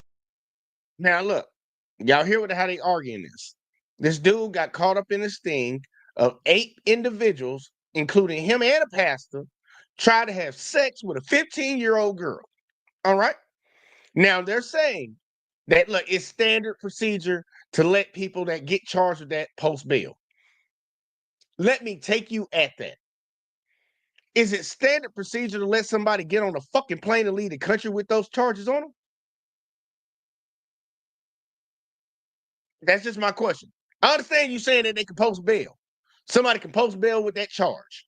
Amazing to me that y'all would let somebody post bail with that charge. But let's say that's a law and you allow people that get that charge to post bail. Do you allow them to also leave the fucking country? Somebody got to answer for that. Somebody got to answer for that. Because that make no damn sense. So you let the motherfucker leave the goddamn country with that charge. If I was charged with stealing a car, you think they're going to let me leave the fucking country? But you can touch you can want to try to touch a 15-year-old girl. And you can fly all the way back to fucking Israel. All right, either way though, I'm sorry. Ms. Jackson, any thoughts on that? Because that pissed me off. Oh, for sure. You got people, with lesser minor crimes, offenses, theft, auto grand theft, drugs and different things of that nature with a higher bond. So first thing first, why is the bond so low for such a severe crime? That's rule number one. All right. And then again, allowed to leave the country as well. No severe surveillance or, on watch. So yeah, this whole legislation is just hustling backwards at this point. Now look, this is out in Las Vegas, y'all. Out in Las Vegas. Just remember that. Wolfson telling me it would be normal in this case or many other cases for a defendant to send his or her attorney to court and not appear at the next hearing at all. Reporting at the Regional Justice Center, Kyle Payne, 8 News Now. Now, at some point, he'll have to come back to the country and appear in court. The next hearing scheduled for August 27th. The 8 News Now investigators have learned that this individual has hired high-profile criminal attorney David Chesnoff to represent him. Chesnoff telling the 8 News Now investigators in a statement in part, quote, "We intend on defending this matter within the justice system, not the media. People should not rush to judgment, and everyone is presumed innocent." And look, I'm gonna stop right here for a second because the way the local news covered that shit, I can tell that they got some Israeli affiliations because ain't no motherfucking way, y'all. This person was accused of trying to have sex with a 15-year-old child, and y'all sat here and said this is a sex crime. Just a sex crime. No, what kind of sex crime? Somebody trying to touch a kid? That's a lot different than a husband smashed his wife in the butt because sodomy is illegal. Like, come on, there's levels to this shit. There's different levels of sex crime. They ain't saying somebody got arrested for fucking armed robbery, but he actually shot somebody. They're gonna say no, he got arrested for murder. Plus he robbed somebody too. Like, I don't get it, but I'm gonna let somebody else speak on it. I'm gonna let somebody else speak on it and give you a little bit more information. But Miss Jackson, once again, any thoughts on that before I play this last one? Yeah, it's ridiculous, man. Like, you didn't even think about keeping the victim or the child safe and protected, and just let this just let him out on the loose or whatever with such a low bond. I mean, it's crazy, man. People, like I said, on petty minor stuff got higher bonds than that. So I mean, that's just, I ain't never seen that one before. It's like, really, let's get serious. Get for real. I got a disorderly conduct before, and my bond was higher than $10,000. It was higher than $10,000. So I'm like, okay, but hey, I guess they like to get down a little funny out there in Las Vegas. But I'm gonna let the amazing Lucas talk to you because he gonna say some shit that I ain't gonna say. But I ain't mad at him for saying it. I'm just put it like that. Check this out. Bruh. Oh my goodness. So, ladies and gentlemen, as we wait for the release of the Epstein files, the Trump administration has been hot on the trails of targeting people who do bad things to minors. I guess that's the best YouTube-friendly way to describe it. And they had a sting going on in Nevada. Now, the sting was successful, thank God. They caught a lot of people in the sting. The problem is they caught the wrong people in the sting. And what I mean by that is that one of the people who was caught in the sting, his name was Tom Alexandrovich or something like that, I believe is his name. And I know many of you are like, so what? Who is that person? Well, the reason why this was one of the wrong people to catch in this sting was that this individual was an Israeli citizen. And mind you, just so we're clear, this person was trying to link up to do bad things with a 15-year-old. That's just so we're clear. This individual, Israeli citizen. But it gets worse because this Israeli citizen is not just any Israeli citizen. This individual works for cybersecurity for Israel, one of the head individuals. So now we have a problem. Now there are two sides to the story because what has happened is that he has since posted. And I want y'all to see, like in that thing right there where he showed the showed the title of what the news article was. Israeli government official charged with soliciting 15-year-old girl in Las Vegas. They locked up Diddy, and Diddy's still in jail for supposedly soliciting. Think about that. Diddy's still in jail right now. He got found guilty of soliciting prostitution. He's still in jail. They let this motherfucker pay bond and get on the plane. Now we have a problem. Now, there are two sides to the story, because what has happened is that he has since posted bail, $10,000, boom, flown back into Israel. That's what's happened. He was arrested, charged, okay, right? And he was released. Now, there's another story where it was saying that, hey, the Trump administration intervened. Now, this is by Sean King. Sean King says he spoke with the police directly. And directly, they told him, and it was shocking to us because we had worked so hard to get these people, and we got a call by the Trump administration saying, hey, we got to expedite this person out of here, okay? Now, I don't know which one you want to believe. Given as far as that we don't have the Epstein files thus far, and that they're constantly trying to squash that, I'm more inclined to believe Sean King. That's why I'm more inclined to believe, just so we're clear. Now, the district attorney of Nevada has come out and said, hey, I had nothing to do with this. This is more of a state thing. It wasn't a federal issue. So we're going to leave it to them. I'm not connecting dots that don't need to be connected, but it was pointed out that the district attorney was appointed by Trump, and that this individual is Jewish, okay? They are Israeli themselves. Not saying that, she had any type of, intervening with this scenario and is working on behalf of Netanyahu. I'm not saying that. I'm not saying that at all. I just want to make sure that we put that out there. Now, in cases like this, they can absolutely make sure that he doesn't fly off, right? Prosecutors can intervene and be like, yo, we want to have an ankle monitor on him. We want to, no bail, right? They can absolutely do that. And we've seen them do that in other cases, okay? In lesser cases than this, mind you. So I find it very interesting that this individual is an Israeli citizen, can fly over here to the US, do crimes, and then fly back to Israel. Come on now, dog. Off of, I guess, the promise that he's going to come back for his court date, when allegedly it was Israel that intervened to get him out of here to begin with. You make it make sense, all right? You make it make sense. Now, I find this absolutely hysterical, given that right now we are arresting husbands, we're arresting fathers, we're arresting kids to yeet them, all right, back to Mexico, Venezuela, Guatemala, places that they're not even from. So you're gonna have to riddle me this, Batman. They were telling me that, hey, we were gonna get these criminal aliens out of here. Okay, got you. They did the opposite. And while they were talking about, well, we wanna make sure that we get rid of all these, Bill Clintons who are messing with kids and stuff like that, all of these sick people, we gotta get them out of here. They go and let an Israeli citizen who's the head of cybersecurity for Israel, fly back to Israel after trying to harm a 15-year-old American citizen. Come on, man. Does that make sense to you? Can someone make sense? I can't make any sense of this. I got some sense to make up, and Bernie will tell you. That ain't right. That ain't right. It ain't right. That's crazy. That's backwards, man.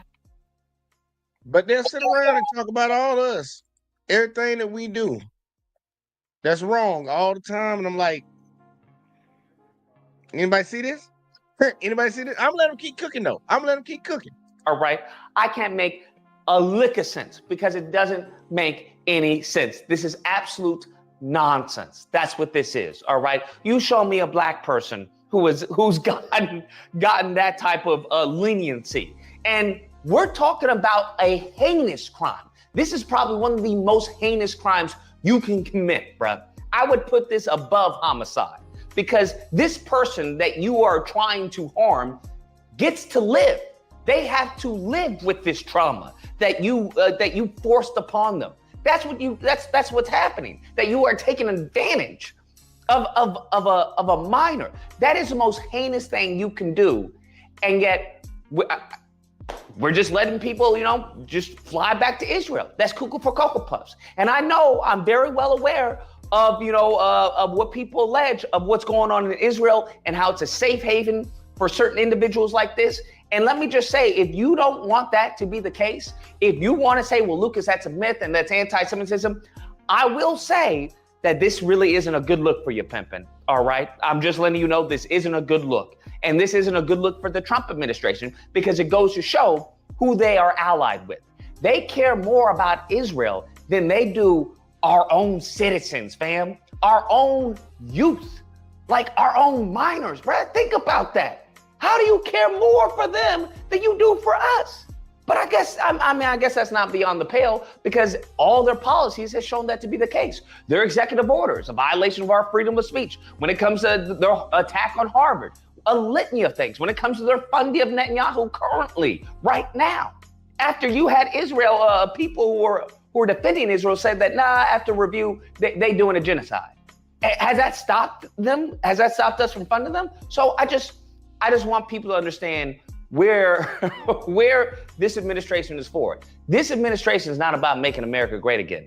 This is about making Israel great again. Just to be honest. And I'm not saying that any type of disrespect to Jewish people, love the Jewish people. I'm just saying that as a disrespect to this presidency and a disrespect to Netanyahu. That's really what this is. A disrespect is. This is a disrespect to humanity, bro. This is an offense to American citizens. That we are on the bottom of the totem pole in America? Make it make sense. Anyways, guys. I just want him to get that off his chest. Let him get that last little bit off. Because first off, we got to talk about the city of Las Vegas. Then we got to talk about the state of Nevada. Then we got to talk about why the hell did the DA, how did the White House allow this to happen? Because it ain't like somebody that's that high up in the Israeli government comes over here and y'all don't know nothing about it. You're not going to sit here and tell me that somebody that works for an organization that collects intel for another country comes into America and y'all don't know nothing about it. Ain't no way. I worked in the government. I know ain't no way, motherfucker. Y'all know who coming and going all damn day long, especially when they flying in here. You flying in here, you coming in on a boat. They know everybody that's on that bitch. We got people that work that shit. And y'all allowed this dude to come over here. And the sad part, they can't even lie and say they didn't know he was over here. Because he was doing he was here for some shit, like some cross-training type bullshit with the US government. Like he was here to do some shit with the US government. So they knew he was fucking here. So like that's all bad. But to let the motherfucker leave, look, it's a slap in the face for all the people that sat on that side of the aisle. And I did bring a little political shit in here. It's crazy it's a slap in the face for all the people on that side that claim they're here to stop criminals. First off, just criminals, period. But definitely when it came to like child criminals, it's a slap in the face. You say you stand for this, but clearly your actions don't show it. Your administrations don't show it. And honestly, hey Jackson, you think he coming back? And dude hit it on the head. It's just cuckoo for Cocoa Pops. And my thing is, America has never took care of her own. It's just straight hypocrisy. It's just the message and the sign that when I do it, it's all right. But when you do it, it's a problem. So that's just where we at. And as far as Vegas goes, they in a world of their own. They have their own. They kind of let anything go, just to be straight like that with you, and they got their own little thing going on, and their own little world, so to speak. But yeah, I just say we're gonna see how it's gonna go down, and protect the children. Unfortunately, we got Donald Trump in office. And, he's destroying his nation and his country in more ways than one, and it's just unfortunate. We're the most powerful and strongest nation in the world, and that is drastically changing. And as they say, together we stand, divided we fall. It's power in unity. And until we can get together and make the change, then nothing leaves nothing. So what are we going to do about it? We're putting ourselves to the test, to the challenge. How important is your life to you in survival, and your children in the future, and your grandchildren's life? So it's our call. It's time for action. What are we going to do about it? Yeah, man, a lot of people need to wake up. And that's why, like, when I cover these videos, and I try to do it on Cop Night majority of the time, Like, look, the only reason that this stuff is going on and keeps transpiring over and over and over again is because American citizens allowed it to happen. That guy getting yanked out of the car in the first video because supposedly his tag light was out and he didn't want to get out of the car. Like, a lot of American citizens I know would have a problem if that happened to them, but they sit quiet when it's happening to other folks, and that's why it continues to keep happening. It's getting worse. This shit right here, to allow somebody to come into the country, and because we talking about we're gonna get all these criminals out. You know, we ain't never talking about nobody that look like this, because all them people over there in Israel ain't nothing but white folks. Those just white people. I don't care what people want to say. You want to say, y'all know we're different. No, you're not. You're just white. You're just white. You got the Neanderthal gene in you. You're just white. Stick with it. Don't fight it. But we allow motherfuckers like that to come to this country and do fucked up shit and let it go. We don't allow that shit for anybody else in our community. Think about this. Diddy is still in jail right now for paying to have sex with people. I know people want to say it's so bad. He hit with him and Cassie fighting in the hallway and shit. Well, him mainly fighting her in the hallway. I get that. But that wasn't what he was on trial for. That man's sitting in jail right now for paying for some pussy. We just let somebody escape the country for trying to coerce a 15-year-old child. It's got to be levels to this shit. It has to be some type of levels to it. It can't just be like, well, you know, and that's what's happening. It's like, well, you know, we have less judges like the one in the third video than we have people like that in this country. We got so many sycophants in this country that won't call out bullshit when they see it. And if they feel like it's somebody on their team doing the fucked up shit, they'll cover for them. And that's a problem. Because right is right and wrong is wrong. Good is good and evil is evil. Like, and it seems like we got a lot of folks out here claiming that they're good. They do a lot of evil ass shit.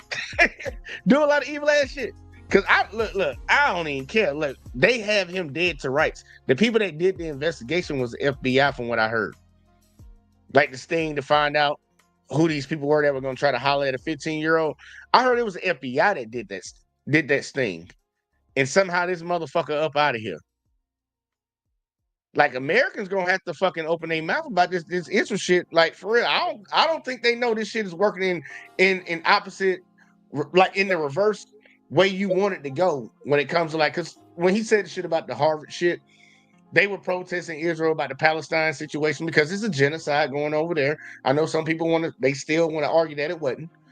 They wanted to shut them the fuck up. You want to deport people out of colleges.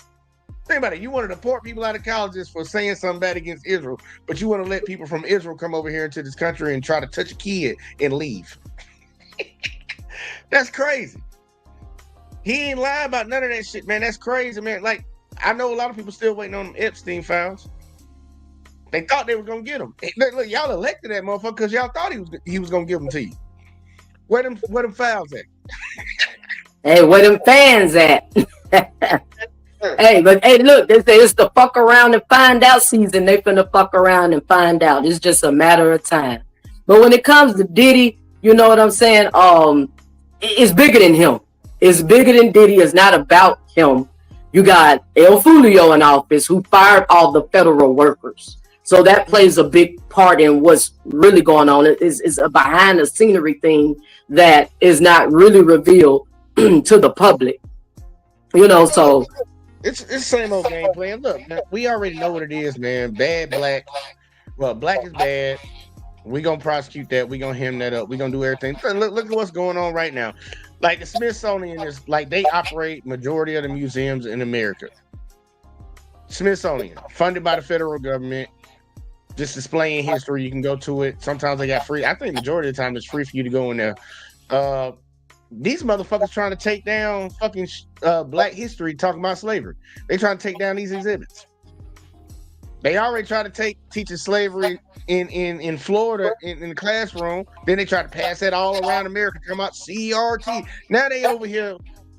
Look, they even took down Jackie Robinson and other fucking famous black people from military records from the website and all that shit.